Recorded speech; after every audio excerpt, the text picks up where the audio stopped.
So, meine Lieben, es ist mal wieder soweit. Wir haben bereits 2015, die Motorradsaison ist in vollem Gange und ich möchte euch in diesem Video zeigen, wie meine Chopper für diese Saison hergerichtet wurde.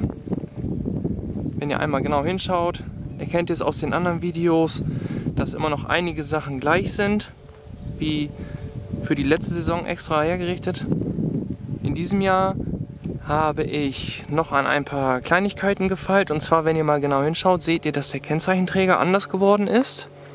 Abgesehen davon, dass ich eine neue Kennzeichenkombination habe, ist es ein komplett neuer Halter aus dem Hause Hupes Finest mit dünnen Röhrchen, und ihr seht, die Kennzeichenbeleuchtung sitzt direkt hier oben drin mit E-Prüfzeichen.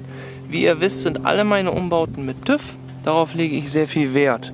Ohne TÜV kann jeder, mit TÜV und abgefahren muss man sich schon ein bisschen mehr reinknien. Die Weißwandreifen sind geblieben. Eine ganz große Änderung, die ihr, wenn ihr euch das andere Video aus dem Vorjahr nochmal anschaut, passiert ist die Durchführung der Kabel, die im Lenker verlegt sind, durch die obere Gabelbrücke.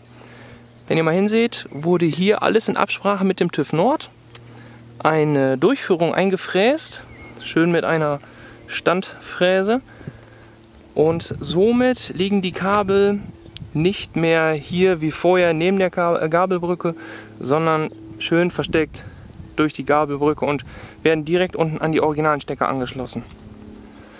Die kleinen Spiegel von Rizoma, die gefallen mir einfach viel besser.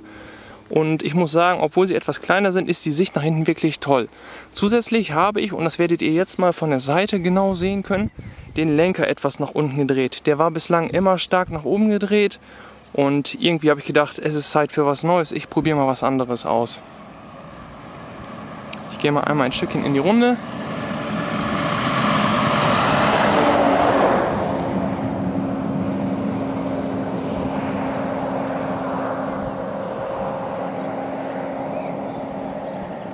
Die Weißwandreifen bleiben wirklich schön sauber, nicht zuletzt aufgrund der Tatsache, dass ich eine Trockenschmierung für die Kette verwende.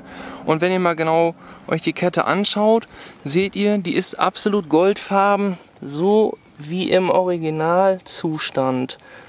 Ich habe die Kette komplett entfettet und schmiere sie ausschließlich mit dem 3-Loop von PDL. Ja, ein paar Änderungen für die neue Saison 2016 stehen schon an. Die Planungen laufen.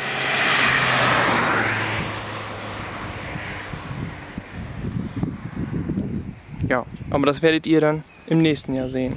Jetzt wollt ihr sie wahrscheinlich einmal hören, denn wie immer ist die Remus-Auspuffanlage noch dran.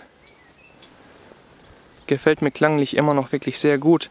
Ich mache sie mal für euch an. Übrigens war die Maschine gerade eben vor knapp, muss ich überlegen, 300 Kilometern beim örtlichen Kawasaki-Händler. Das ist jetzt der Björn Wagner, der das übernommen hat im Ramsch, und die Maschine war zum Ventilspiel einstellen da. Und bei der Gelegenheit wurden sämtliche Dichtungen sowohl einlassseitig, also vom Vergaser, als auch hin zum Auspuff am gesamten Motor erneuert. Jetzt kommen gerade ein paar Autos, kleinen Moment.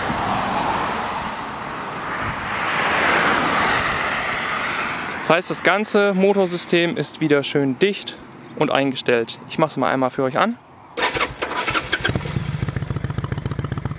Herrlich.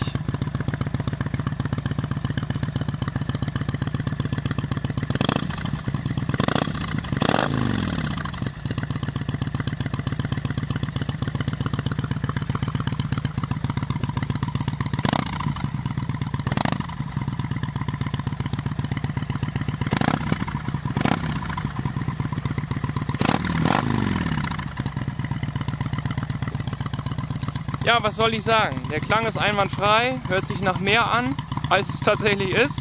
Es ist immer noch der originale Luftfilter drin. Auspuffanlage ist komplett mit E-Prüfzeichen, und wenn ihr mal hinschaut, die ITER sind noch komplett drin, da ist nichts rausgebaut.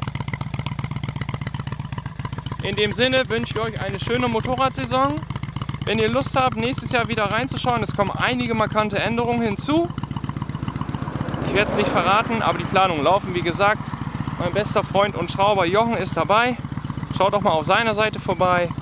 Ich wünsche euch eine schöne Saison und danke fürs Zuschauen.